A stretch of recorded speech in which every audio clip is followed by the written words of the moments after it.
Today on Hearts of Heroes. This lake is absolutely infested with alligators. Out of nowhere, the predator attacks. When the attack happened, I just knew what it was. And it's all caught on film.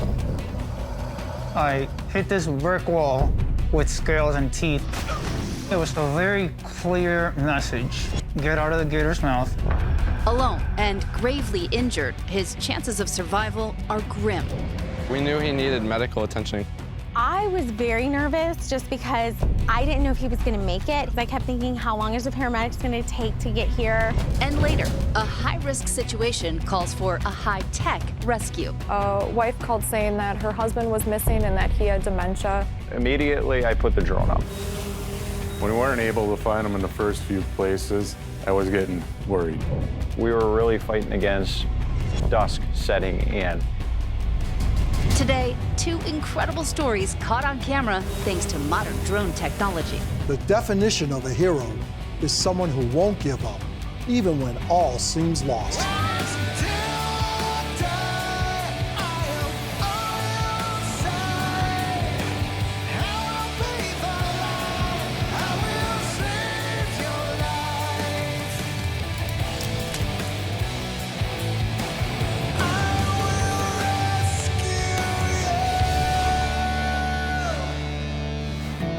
The lakes in many channels of Florida are a staple for water sports, but these aquatic playgrounds are also home to some dangerous creatures, like alligators. One Tampa resident found out how menacing these waterways can be when he came face to face with a giant reptile, forcing him to fight for his life. It was just like every other day. I knew he was going out there to do something for the upcoming event.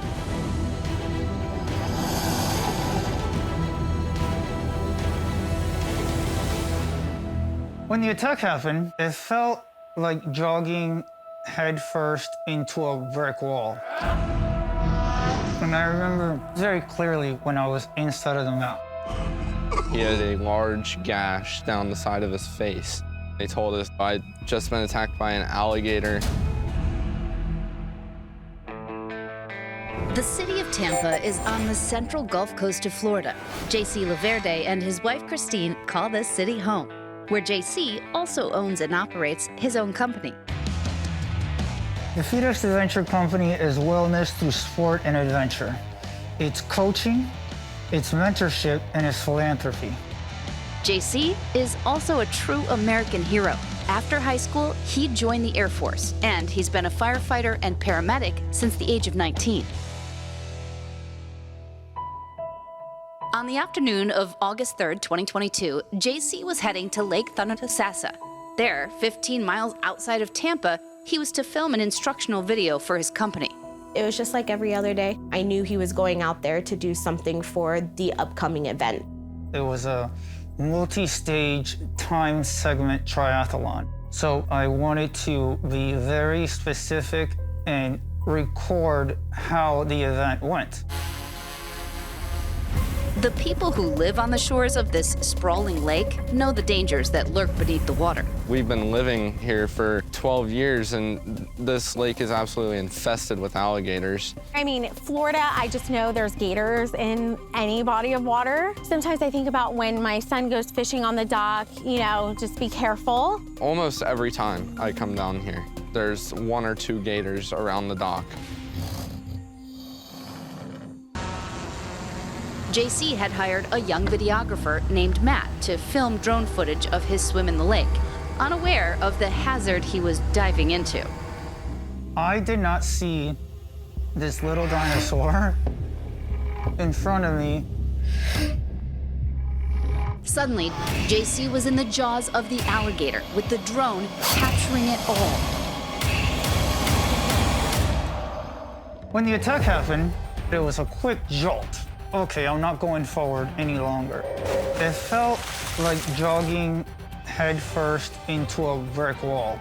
JC quickly realized that his head was inside the mouth of a gator. I remember very clearly grabbing the teeth with both hands, then open it. The force of the bite was crushing JC's skull, but that wasn't the only danger. When alligators attack, they do what is called a death roll. where they pull their prey under the water in an attempt to drown them. If it rolled me, if it did a death roll, I don't know if I would be here sitting with you. JC fought back with all his might, and he managed to pry open the alligator's jaw. The next time that I looked up, I was no longer in its mouth. So I'm like, all right, well, I gotta get out of here, because more than likely, it's gonna try to figure out how to get back to me. Coming up, I saw a man struggling to open the gate. They told us I'd just been attacked by an alligator. I didn't know if he was gonna make it. but first, a tip to help keep outdoor enthusiasts safe. Seeing animals in the wild can be one of the most exciting aspects of an outdoor adventure. But remember, they're called wild animals for a good reason. Never assume an animal is friendly, even if they don't look dangerous. Many wild animals are scared of humans and can seriously harm you if they feel threatened. Admiring wildlife from a distance can keep you and them safe. So please, admire from afar.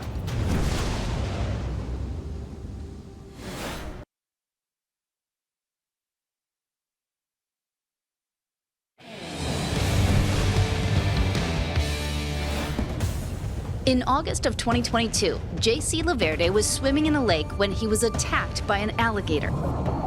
After fighting off the large reptile, he now had to find some way to get back to shore. For me, it was almost like a very clear message: swim to safety. I get out of the dock, but I turn back, I just saw the tail just go whoosh, and then just swim away. To get help, J.C. would have to climb a set of stairs, cross a field, and climb up a hill to get to a neighborhood. The pain was bad. Stick like an ice pick through the back of your head. As a trained first responder, JC knew his best chance for survival was to remain calm. 8-year-old Ella Reese Wynn was in her front yard. I saw a man struggling to open the gate, and then I saw him get out and walk up to that bush right there. When I see a young girl like this, I can just think what I look like. JC had the presence of mind to cover his face. He faced the other way because he didn't want me to see his cuts, and he said to get my mom. Ella came into the house and said, there's a man in a wetsuit and he wants to talk to you. We noticed that he had a large gash down the side of his face. He said, I need to get to my friend who was doing the drone footage. I told my oldest son to start calling 911 and then tell them to meet us. 911, what is your emergency? Though he was struggling to remain conscious, JC's first responder instincts kicked in. He wanted to talk to the operator himself. I knew exactly what to say, so I told them my age, where I was going, where they needed to go, that I don't have any medical history. I also told them that I needed to go to a trauma center. I could tell it was hard for him to talk. I thought maybe he was gonna pass out. His eyes kept closing and reopening. A few minutes later, they made it to the location. Matt was running back towards me. He actually got a chance to look at the video of what happened. When the paramedics arrived, they put him on a stretcher and they put him in the vehicle. JC was rushed to a trauma unit where he underwent a 6-hour surgery. My right side of my skull was crushed, and the teeth penetrated my right frontal lobe. My jaw was dislocated on both of its hinges and cracked in 2 areas in the center.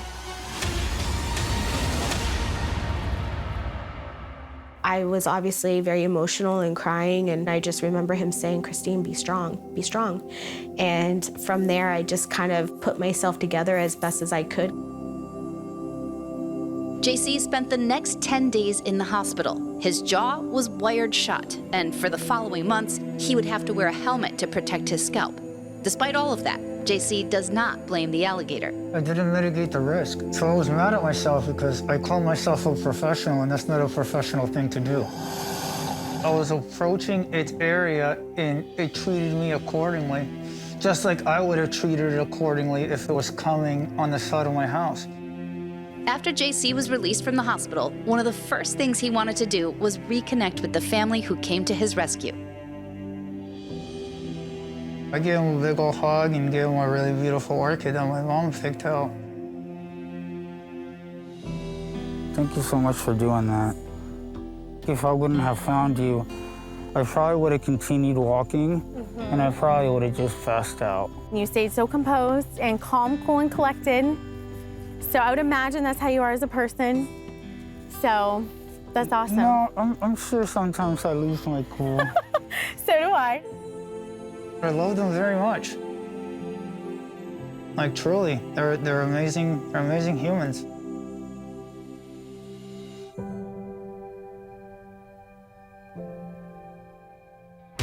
Coming up, we meet a wildlife expert with a very important survival message. When an alligator does go for you, he's going to grab first and figure it out in the struggle.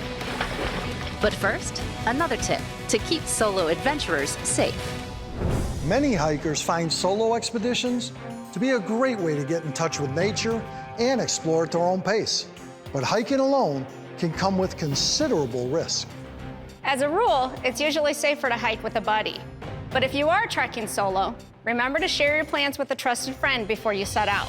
And be sure to check with them after you've returned to let them know you've made it back safely. And remember, never embark on a solo journey without checking the weather. Preparation might take a little more time, but when it comes to staying safe, the extra effort is well worth it.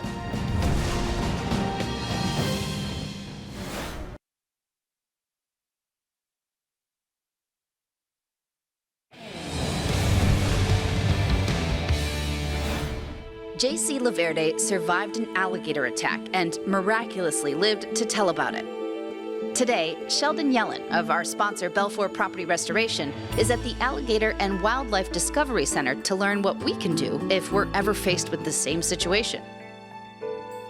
Flavio, here we are in the state of Florida. 1 million alligators, one for approximately every 15 people in the state.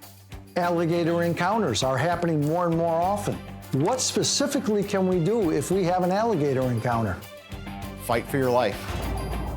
When an alligator does go for you, he's going to grab first and figure it out in the struggle.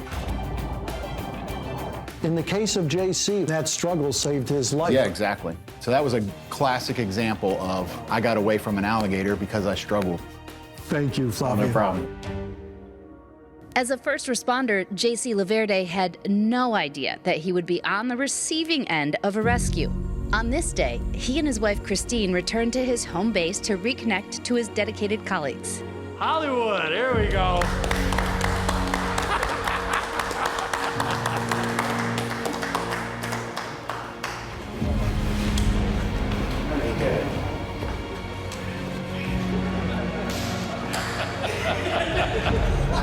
Not too hard, you know, he's still fragile.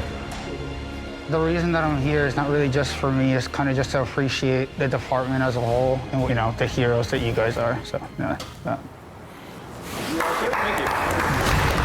He's a survivor. He's a walking miracle. He's just inspirational, truly. The whole attack is a miracle for me to survive. Either I was David and Goliath, or I was let free by a dinosaur just because I wasn't there to be eaten. I was there to be let go and go on with my day.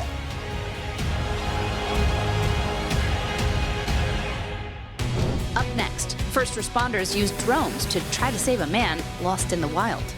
When we weren't able to find them in the first few places, I was getting worried.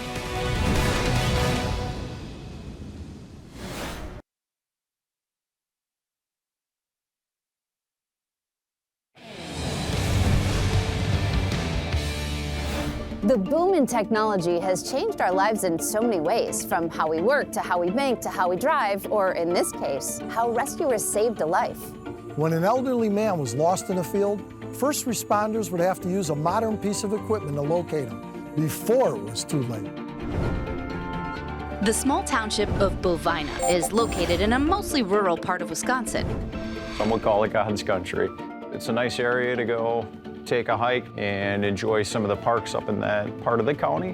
While the barely interfered with land might look like something from centuries past, The sheriff's department there utilizes a very modern innovation. The Outagamie County Sheriff's Office has had a drone program for about 2 years. We've got 10 drone operators that do this in addition to their various assignments within the department. I pick a drone up at the start of my shift most days, weather dependent. That drone sits in my front seat and I can have basically a fully operational mini helicopter in just a couple of minutes. We use the drones in various ways, such as tactical response, officer safety, search and rescue efforts, just to name a few. The nice thing about these drones is that it is able to cover a wide area in a shorter amount of time. These mini helicopters are equipped with regular and thermal imaging cameras that can detect a person by sensing just their body heat. This is our mobile command post that we use for our drone program. The smaller one is what we use more for indoor movements and room clearing and things like that, which gives us an opportunity to clear an area prior to an officer goes in. This drone that we use right here is the one that has the thermal imaging technology included with it. So we've set up an exercise here where we have somebody hiding in an open field right here, and we're going to attempt to locate that person utilizing our thermal imaging.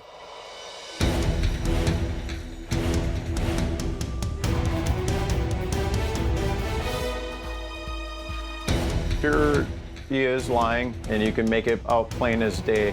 It gets so detailed that you can even see slight movements, right, and even chest rise. This high-tech device would be instrumental one evening in July of 2022. A wife called saying that her husband was missing and that he had dementia. She said she had left in the morning, then came home at night, and he wasn't there. We generally like to start working from inside the house outwards. I assigned officers to do a thorough search of the residence. If you don't mind, I know that you said that the residence had already been checked, but if I could walk through that with you, that'd be perfect. There's no sign of him in the house at all. You have an idea, there is trails on the property? Yes.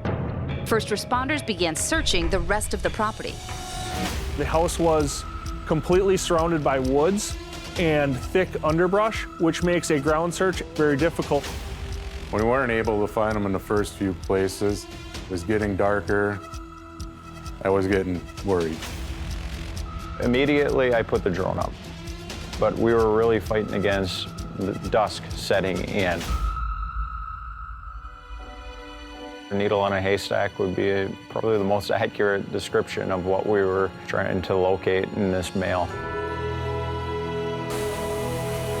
Suddenly, Sergeant Van Handel got a hit. I had recognized the heat signature. When I had moved in with the drone, I saw that there was a male lying face down in tall grass, not moving, and it didn't appear to be optimistic at the surface.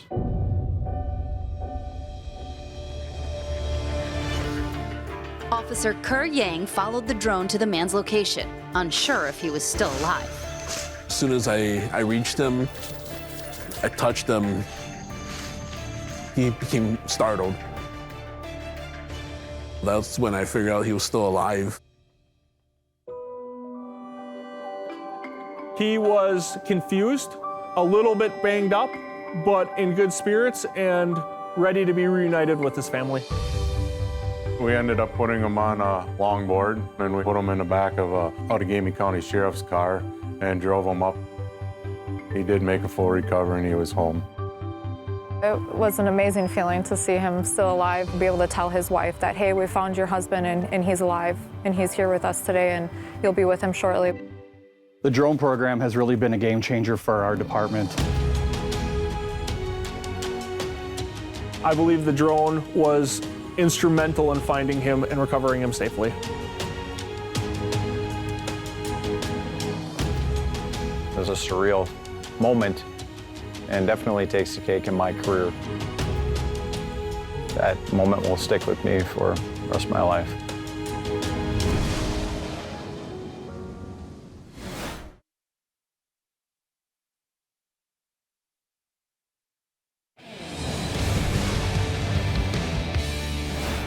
No two rescues are ever quite the same. Some require high-tech instruments, while others just need good old-fashioned heroism, or in this case, both. The one thing all rescues have in common is courage. These gutsy men and women who save lives step up to do the right thing, no matter what tools are at their disposal. We'll see you soon for more amazing stories on saving lives and survival. Thanks for watching.